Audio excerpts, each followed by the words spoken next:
How's it going, YouTube? Back here with another video on my 1986 Monte Carlo. This time I'm going to focus in on the engine bay. If you're going to build a show car or even a street car, you need to figure out what you're going to do with your engine in your engine bay. If you're going to build a show car, you need to have a good, well thought out plan and the kind of knowledge that's needed to execute a clean looking engine and engine bay. Now, if you're building a street car, you don't have to put so much thought into it, but if you're building a show car like I did, you really have to pay attention to the engine bay because that's one of the main focal points at a car show. The judges and the audience will be looking at the engine. They like to see people displaying their engines and the kind of stuff that they do with them. Now, right off the bat, this video is geared towards anybody that's trying to build a lowrider, but this is specific to G-bodies. G-body engine bays are a mess of vacuum hoses and wires, and any G-body and a lot of the cars from the 80s that rolled off the lot, it just didn't look that clean, and it was, again, it looked like a mess of a bunch of vacuum hoses and wires, and it just didn't look clean. If you look at this engine here, we've eliminated all of the vacuum hoses and wiring. Everything is hard-lined, including the radiator hose. This is a hard-lined radiator hose that eliminates the rubber hose that is normally there. And then as you know, for those of you that own G-bodies, this area right here and this area over here would normally be filled up with black vacuum hoses, and that just doesn't look good if you're trying to build a show car. If you're building a street car or an everyday cruiser, that's fine. You need all those things to operate properly. But if you're building a show car, you have to figure out a way to eliminate all the unnecessary things that don't make the engine bay look good. So there's a couple things that I'm going to go over in this video. One, I just covered that G-body engine bays are messy. The engines don't look that great when they're put in straight out the factory. And two, you need to have a plan for what you want to do with your engine and engine bay. Three, you need to decide what your must-haves are for your engine and engine bay. And lastly, four, what performance upgrades should you add to your lowrider? Okay, so going over number one, I don't think there's any argument from anybody that will say otherwise, but G-body engine bays don't look that great. We just went over that. It's normally just a bunch of vacuum hoses, and typically the G-body stock engines, the 305s and 3.8 V6s, they didn't have that much power. And if you want to get power out of your G-body, you're going to have to do upgrades and figure out a plan. Now, going on to number two, have a plan for what you want to do. Are you going for the stock look? Are you going for a show car look? What are you going for? And when you decide that you're going for the show car look or whatever it might be, you need to, at that point, draw out a plan and figure out what you want to do to the engine bay to make it look its best. So again, here I eliminated all of the vacuum hoses and wiring. Everything is hardlined. The gas line's hardlined. The cylinders for the hydraulics are also hardlined. Anytime I was able to eliminate wiring or vacuum hoses, I made sure to do so.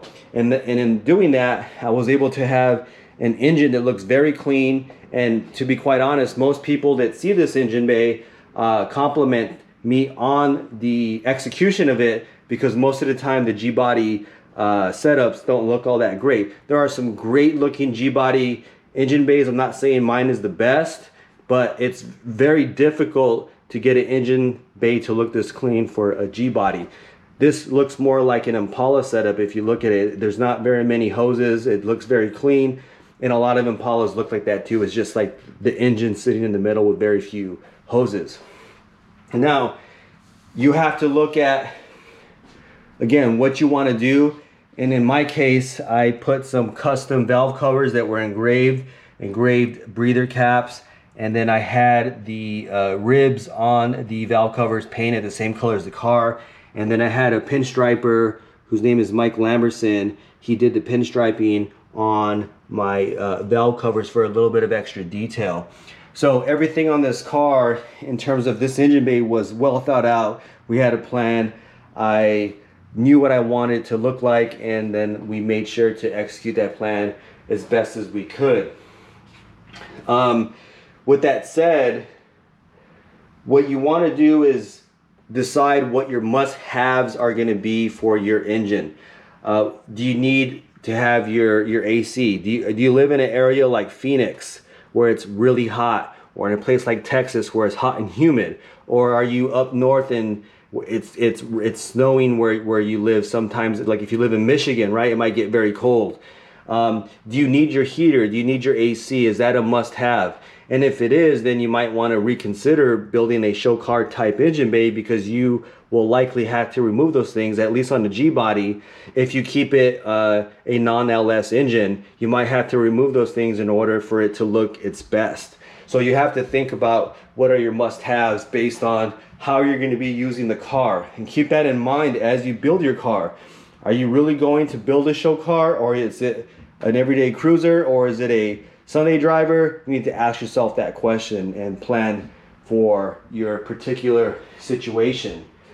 And another thing you have to consider is when you start going custom on a car, what are those custom things? How are they going to affect the performance of your engine or the look of your engine? In this particular situation, I have a carbureted engine, and I don't have the air cleaner on it right now because right before this video I was getting ready to clean the carburetor with carburetor cleaner. I'm getting ready for a show here pretty soon. I want to clean this up, even though you won't be able to see it. But because I do drive this car, it gets dirty, right? So I use a regular air cleaner. I'll show it on the screen right now what the engine looks like with the air cleaner.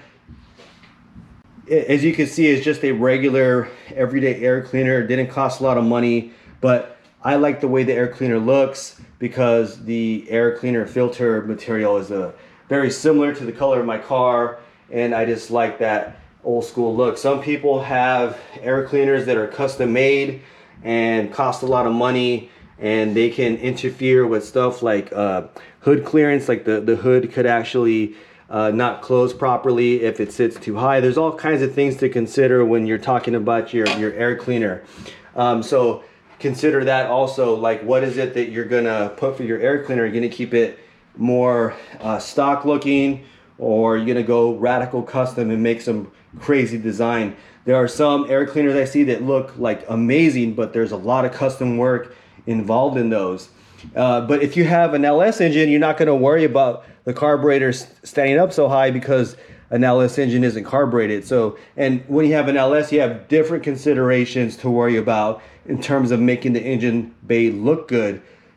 These, you can find stuff all day long for these old school engines, the old carbureted ones, but it's a little bit it's a little bit different game when you're talking about making a LS engine look good and dressing it up. There are ways to do it, but it's a little bit more difficult because you can find parts for a carbureted engine all day long. An LS could be a little bit more difficult. But if you have an LS, you could probably keep your air conditioning and heater if you're going to use it more as an everyday driver. So consider that as well. Again, like I said, consider your air cleaner. I went ahead and did custom valve covers. As you can see, everything on the engine is chrome or painted. So you got to ask yourself, if you have a carbureted engine, you know, what am I going to use for my air cleaner? If you're going to spend a lot of money, make sure that it works right. Don't just have one that looks good but it doesn't function properly or impedes any of the movement here with the butterfly valves and stuff like that. Most people are going to do custom valve covers of some sort. You don't have to go to this extreme, but you can find pretty nice valve covers already made that look good, and then you can engrave them if you want. As you can see here also, I had the wire looms also engraved by the same person that did the valve covers. You also got to consider things like your intake manifold. How's that going to look? What are you going to put on? Is it going to affect the height of the carburetor in comparison to the hood? And I keep talking about that because I have a molded hood, so I have to consider the reduced clearance because of the molded hood. So I have to worry about the height of the carburetor and what kind of air cleaner that I use. You could also consider upgrading your radiator. On the older cars, there's usually a fan shroud right here. There's like a shroud that goes right here, and then there's a fan that's connected to the pulleys that helps cool the engine. If you upgrade your radiator, you'll help with the cooling operations of the radiator with the electric fans. So I would recommend upgrading your radiator, getting rid of the fan shroud, because it also looks a lot better and cleaner without that, without the fan shroud that goes right here, and then the fan that's connected to your pulleys here. It's kind of hard to see, but I have a serpentine system here which runs off one belt, and I upgraded that. And once you put a serpentine system in, you automatically have to put in a aftermarket radiator. So those are things that can help you with the look and aesthetics of your engine bay. One of the things you'll notice about this car is I have custom made metal wheel wells that were made specifically for this car. They were a one-off production. Most of the time on the G bodies, what you see is the people will either have their original plastic ones and paint them the color of the car, or they'll remove the wheel well altogether, and then you can see the tire. There's no wheel well whatsoever. And then in rare occasions, you'll see some people take from the old school G-body Grand Prix. Those came with metal wheel wells from the factory, and sometimes people put those on other G-bodies, but in this case we had some custom ones made, and I think it makes the engine bay look really nice. And one of the things I did, these are called mini wheel wells, by the way. They're not a full wheel well, and I did that on purpose. As you can see, it's not coming all the way down to here. It doesn't cover up the whole area. And the reason why I did that is when I put the car on jack stands, here I'll show you from the outside, what I wanted the effect to be is I wanted people when I had, so normally these are the wheels and tires right here. When I'm at a car show, the wheels and tires come off and I put the car on jack stands, and that opens up the whole wheel well area for viewing. And what I wanted was for the judges and the people to be able to see into the engine area. And as you could see, even with the tires on, the tires and wheels on, you could see the headers, the A-arms, the fact that I have chrome cylinders and hard-lined hydraulic hoses, and you could see all the hard-lined steering fluid reservoir, everything. You could see everything, and I think that makes the car look really good. And so the last thing I'm going to cover is adding performance parts on your car. And I think this is something that everybody should do. I know a lowrider is not meant to be going fast and racing, but hear me out. If you have hydraulics in the car, which you should if you're a lowrider, you have 1, 2, 3, 4 pumps, anywhere from 4 up to 10 batteries, whatever the case might be in your situation. If you've done frame reinforcement, and if you have hydraulics, you should. In this case, I have a fully wrapped frame. That all adds weight to the car. Lowriders are extremely heavy cars. They're weighed down, and that's why they're not meant to be going fast, because the opposite of low riding is racing, right? Racing cars want to be lighter. Lowriders don't care about the weight. They put a lot of stuff that weighs the car down. So you might want to consider putting some upgrades. On this particular setup, I have a mild cam in the engine for performance. I have a performance intake manifold, and I added ceramic coated headers, which are performance headers. And I went the ceramic route because I don't like the way it looks when they're chrome and then they turn purple and orange and blue. Some people like that, and if you like that, that's okay, but I like the way it looks here, where it just stays the same consistent color. It doesn't look chrome because it's ceramic coated, but I like the way that it keeps this aluminum look. So I put custom ceramic coated headers, which were performance headers, and add performance to the car. And then again, I talked about radiators a little bit earlier. This is a racing radiator with the electric fans. That's also a great upgrade. It helps for your car not to overheat, which is very important. The last thing you want to do is blow a head gasket, especially if you live in an area that's really hot like Arizona or Texas and places like that. And so you might want to consider putting in some of these upgrades. One of the other things I did that is not necessarily related to engine upgrades, but I upgraded the brake system, the master cylinder, and the brake booster. And I have some very nice drilled and slotted rotors on the front, and then I have the regular stock drum brakes in the back. I do drive this car, but I'm not driving it every day, so I don't need a lot of braking performance, but I do want to make sure that the car is able to stop when I want it to stop. So that's really the video on this engine bay. I hope you guys found it informative.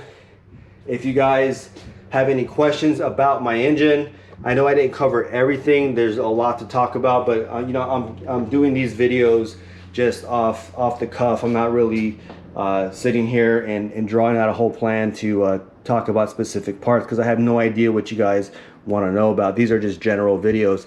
But again, as it stands with my last two videos, if you have any questions, any comments, leave them in the comment section. I am going to cover the paint eventually. The reason why I haven't covered the paint job is because I had to move where my car was sitting before, and I'm in a more tight space here. So I want to be able to go around the whole car and show off the paint job to you guys, and that's when I'll talk about the paint job. But in the meantime, I'm going to talk about some other stuff, but I will get to the paint job. I know there's been several people that have asked who did it, how much did it cost, how long did it take, you know, all that stuff like that. So I will get to that eventually. And then what I'm going to do before we leave, I'm going to let you guys hear the way my engine sounds. I haven't started the engine here in a few weeks, so it might sound kind of rough at the beginning, but this is the way my engine sounds. So I'll let you guys hear that, and then I'll go ahead and sign off. So for those of you that have any questions, make sure to leave those in the comments. Anything you want to know about the engine, leave them in the comment sections. Any questions you have, leave them in the comment section, and I'll be more than happy to get to those as fast as I can. So with that said, have a great day, and I hope you learned a little bit about building your engine on your lowrider.